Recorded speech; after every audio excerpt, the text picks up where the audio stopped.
and welcome to Undercurrent. I'm your host, Lucy Marchant.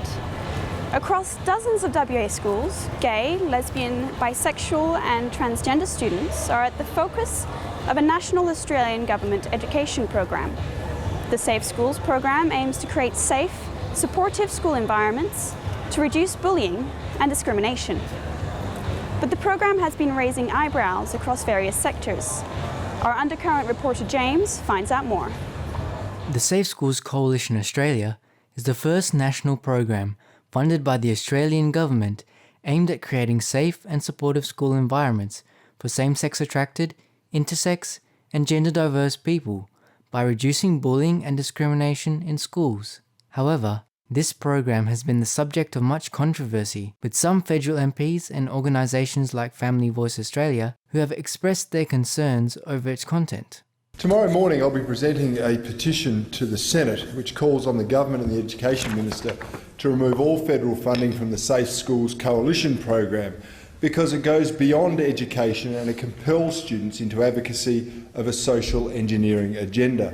This ridiculous, absurd obsession by the right wing of the Liberal Party about safe schools, that'd be the chap. At least I'm honest, Bill. Yeah, you're a fraud, mate. No, mate, at least I'm not a homophobe either, mate. So let's just do the right thing here. If this Safe Schools program aims to prevent bullying, why are you opposing it? What are your concerns? I guess our biggest concern is the fact that it hasn't been designed as an anti-bullying program, and that's one thing the co-founder Ros Ward said at a program launch in 2014, that this is not about bullying. This is about supporting gender and sexual diversity. So when you have a program that's been designed not to focus on anti-bullying measures, it really makes you wonder how effective it can be. Okay, so about 3 years ago I had a pretty big idea, and that was to think of a way that we could get rid of homophobia in schools. And it kept coming up time and time again in all of the research we were doing at La Trobe about the impact of homophobia in schools, the prevalence of homophobia in schools. That was just overwhelming. Working with students across Victoria already, and having previously worked in youth work in a lot of youth work projects with young gay, lesbian, bisexual and transgender people, it was just so clear that their experience in school was not good enough. And the idea of working together with the government, with schools, with teachers, with families, with students to improve that experience at school came together in what we called Safe Schools Coalition Victoria, which has had quite an incredible journey in the last, since we launched in October 2010, so just under 3 years. Are we talking about a few external links which make up a small portion of the materials, or are there genuine concerns that this whole program will impact negatively on the welfare and safety of children? Well, it's not just about a few external links. In fact, one of them, -18, been responsible for creating much of the program. The whole ideology behind it is extremely suspect. There's not a settled science in a lot of these areas. There's false statistics being promoted, for example, claiming that 10% of students are same-sex attracted and another 4% being transgender. These are incredible claims. Now, some of those links, why were they in there in the first place? Many of those links promote sex toys, sex shops, adult communities that are inappropriate for children to be involved in. Why were they there? No, that the -18 is referred as a resource for those individuals to use, not to be educated in the school. Because those children, those parents are looking for a resource. It is not what is educated, it is not what is taught in this program. This program is teaching people about respecting diversity. Surely that's what we should be encouraging across the board for everything. MPs such as Cory Bernardi and George Christensen have been critical of this program from the start. Christensen likened the program to pedophile grooming and even said it is linked to a pedophilia advocate. Is this really about the program, or is this a campaign against homosexuality and transgenderism driven by religious beliefs?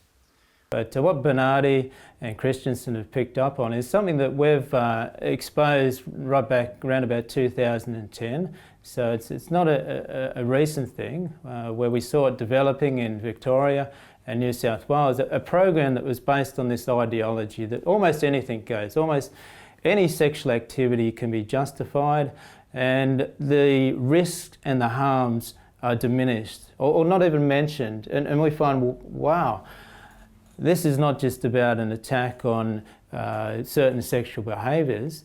This is not safe for our children. For most children that are confused, and like I said before, that may struggle with their sexual identity, the vast majority go through puberty and come out identifying with their normal biological sex. So why would we want to lock them in to something that's a much more dangerous lifestyle at an early age? And this isn't just me saying this. The DSM-5 even says that 98% of boys grow out of that confusion, and about 88% of girls, they'll naturally grow out of that. So I think we need to really look at and help those who are struggling, and we certainly don't bully them in any way. I'm just wondering if any of you people have actually met someone who's transgender and actually had a discussion with them.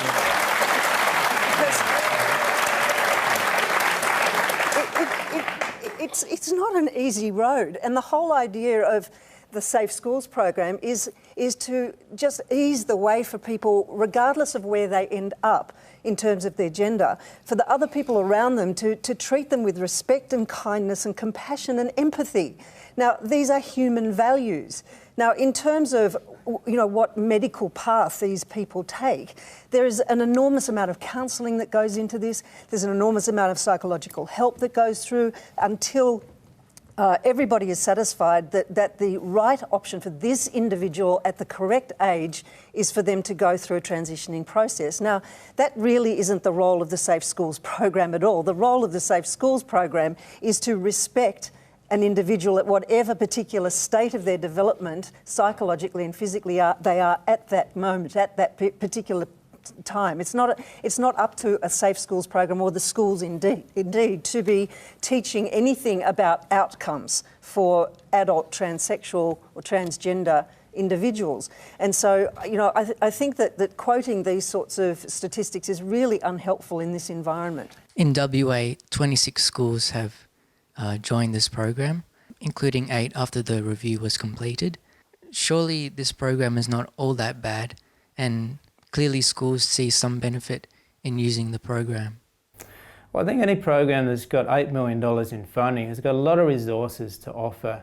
Now, we know that there are much better programs that schools could and should be using, but they just haven't got that level of funding. So that's one reason that we can see schools taking it up. There are advocates for the Safe Schools programs going along and showing these schools the glossy resources and speaking out how wonderfully good it is, but I don't think they're really talking about safe schools. And as Ros Ward, the co-founder, said, it's not about bullying. So I'm quite surprised that it's being taken up. I have 3 young boys in WA schools.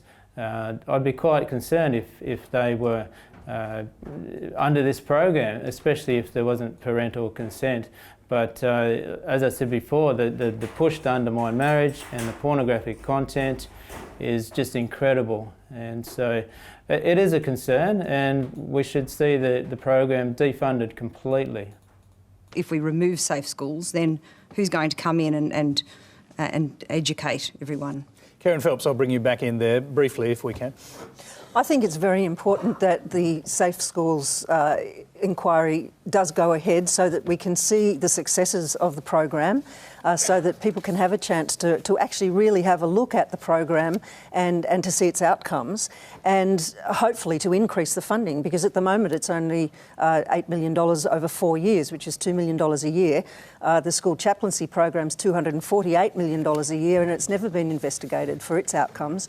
And so maybe there's some diversion of funds into that we can obtain. Despite these concerns, the Safe Schools program will continue to operate with the recommended changes from the review.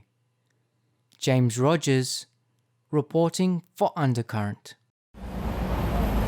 If you've been convicted for a drink and drive offence, it will soon be compulsory for you to install a device into your car that will test your breath and stop your car from starting if you have alcohol in your system. Up to 6,000 West Australians will be forced to install the breath testing immobiliser in the coming year. Juanita hit the streets to find out your views. Alcohol Interlock is a breath testing device that is linked to ignition system of cars, motorcycles and trucks. Drivers need to provide breath samples of alcohol concentration less than 0.02 in order for the vehicle to start moving. Today we asked the people of Perth what they think about this new device and if it will help with the accident rates occurring around the state. Do you think this will reduce deaths on the road in the future? Yeah, I think it will. Yes and no. Yes and no, because if you're still a drink driver and you hop into someone else's car, how's that going to work? You can have another car to do it with. So if you've got 3 cars in the family, do they all have to have the device or just the one? So I don't know. It could help. It probably will help a little bit, but yeah, that's what I think. Definitely, yeah, definitely. Yes, probably, because all the death that, all the occasions when people die because of alcohol wouldn't happen anymore, probably. What other options can be taken to reduce drink driving accidents on the road? I guess just educating people about the dangers of drink driving. I don't know, maybe inform the people more about the problems about driving while drunk. If we drink, ask to some friend to drive, to avoid to drive. Probably take the vehicle off them until they get their licence back. The device requires drivers to produce breath samples throughout the whole journey, so they can't ask someone to do it for them from the start. Do you think that there are the limitations to this device? Yeah. I don't know what, but yeah. You can probably kind of hack the device that doesn't work properly, but then you really do want to drink while you're driving, so it's a lot of effort to do that. I'm sure there are. I can't really think of any, but I'm sure there are. I guess if they have a passenger that could do it for them. Well, I think once they've done it the first time, they should be right, shouldn't they? Shouldn't have to do it all the time, depending on the length of the drive. Depending on the offence, drunk drivers need to have the device in their car for a certain amount of time. Do you think that this will actually help the problem in the long run? Probably. I don't see a bad thing about it. It's much more control about the people. People aren't that free anymore, but it will probably help. It's hard to say definitely yes or no because it depends on the person, but yeah, I guess it could in some cases. Yeah. Yeah, I do. Anything's worth a try to stop all the deaths on the road, so yeah, could be. The people of Perth have said that there are limitations to the device, but it is still worth the try. I'm Renida Azman, reporting for Undercurrent. Stay with us on WTV. We'll be back after a short break for more Undercurrent.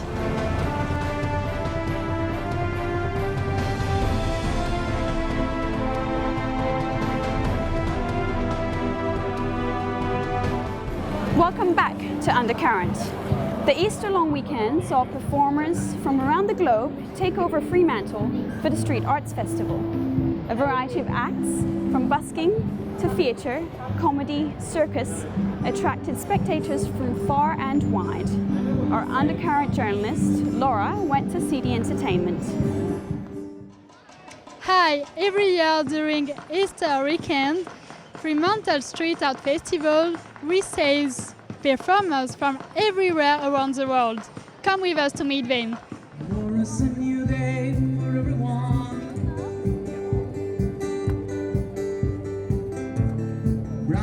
Hi Andrew, are you enjoying the festival?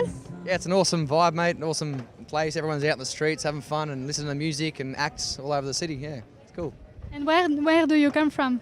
I'm from New South Wales on the east coast of Australia.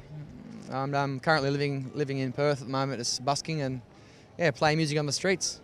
And it's your first time to Fremantle? My second time busking Fremantle, my first time at this festival. Yeah. What do you think about it? just the atmosphere is awesome. Like they block the streets off, and it's just everyone's out having fun. The sun's shining, everyone's happy. It's good. Brand new moon and brand new sun. Give us a solo. Oh, the street buskers all the way through the festival are just fantastic. From the jugglers and the singer-songwriters to all sorts of amazing acts from all over the place, from all over Australia, all over the world.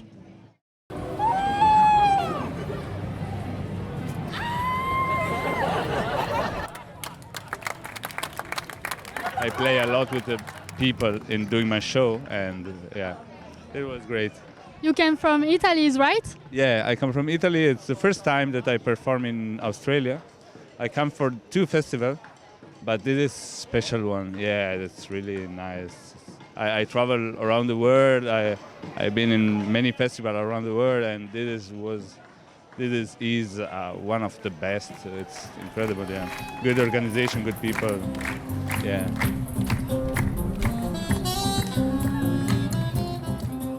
You come from France, right? Yes, I am French, very French. All my work is pretty much watercolors, quirky characters with sort of a lot of feeling, a big eye, small eyes. People call me the lady with a big eye. This is our first show at the moment, so it's actually really good though. Yeah. Yeah, first show, but I'm excited to have a look and see more. Yeah. Do you like it? Yeah, it's interesting and different. It's nice. Yeah, I like it. It's good. Thank you so much. Have a good day. Thank you.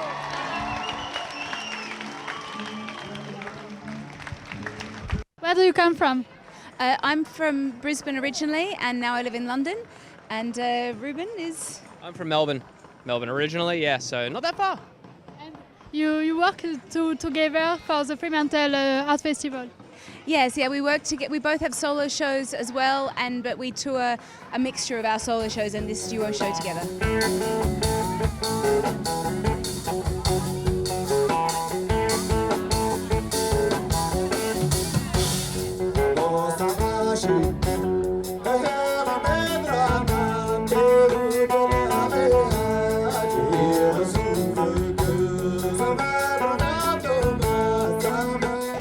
It's a great festival, and we enjoy it because it's a big city for street art festival and culture and music, so we're happy to be here, really. We're very happy, and we say thank you very much to Fremantle for hospitality.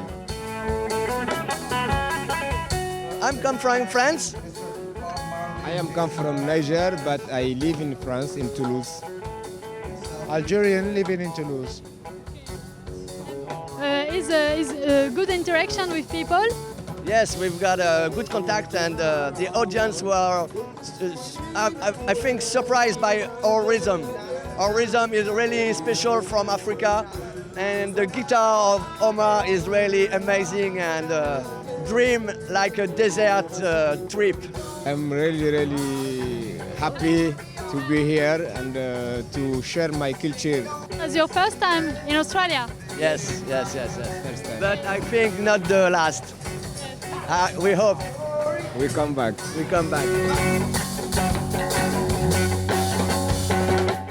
This is Laura Bayumi for Undercurrent. Perth people love food and love getting together to celebrate food. Until April 10, our new Elizabeth Quay is hosting the night Noodle markets.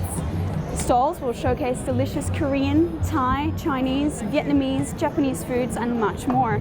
Our Undercurrent team went along to enjoy the feast. Tonight we're at the Night Noodle Markets in Elizabeth Quay, where 25 of Perth's favourite restaurants will be showcasing cuisine from all around Asia. So how did you get involved in the festival? So we started probably about 2 years in noodle markets in Sydney. Started cooking bao basically because there was no one in Australia or Sydney that was doing it. Noodle markets October 2 years ago was our first launch, and we kind of blew up from there.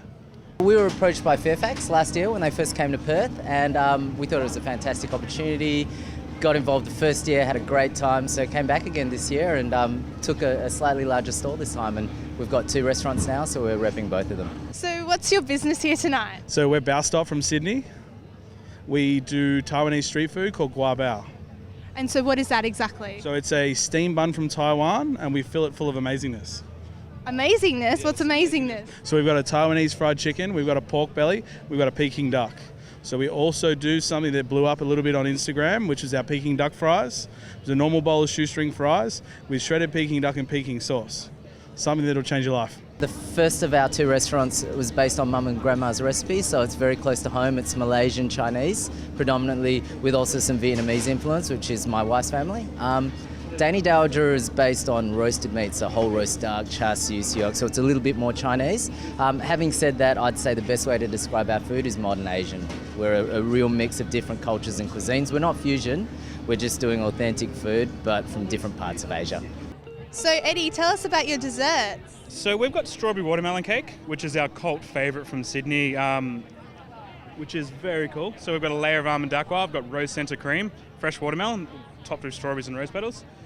And then we've also teamed up with N2 to create this special one. So this is strawberry watermelon cake smash. So it's all of that smashed into gelato. So what we've done, we take pieces of strawberry cake, we freeze it with vanilla gelato, and then we serve it with the rose centre cream on top. Garnish just like the cake. And then we've also got N2's sort of cult favourite, which is the Frere Reveal. So it's Frere Rocher pretty much, based on that. And they look very nice, very Instagram worthy. Absolutely. Joe, what made you come to the night noodle markets? I love Asian food, really, and as you can see, it's a pretty good atmosphere around here, so why not? Something to do on a Wednesday night. Have you been to many events at Elizabeth Quay before?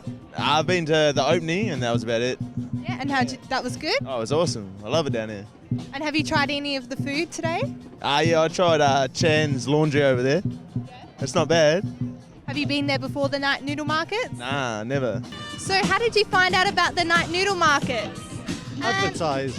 Yeah, advertising, on the internet. We heard about it. Yeah. And we came last year. You came last year. So what made you decide you want to come back? Coincidence. We got a friend who's here for a few days from Sydney.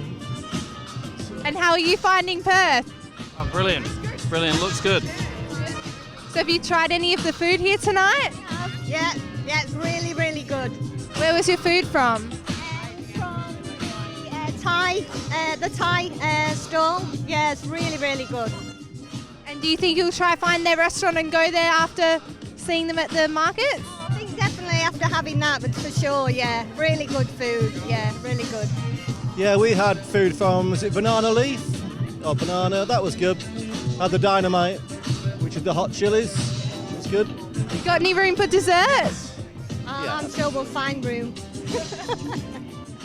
And what do you think about Elizabeth Quay? Have you been here before tonight? We have, yeah. We live in Perth, so we came down just after it opened. Yeah, I think it's really good. I think they've done a great job. Yeah. Yeah, it's good. Yeah, it tastes good. We've been doing the market for 2 times already, but mostly in Melbourne. So we just think it's a good chance for us to go outside of our comfort zone and to introduce our great food to everyone else as well.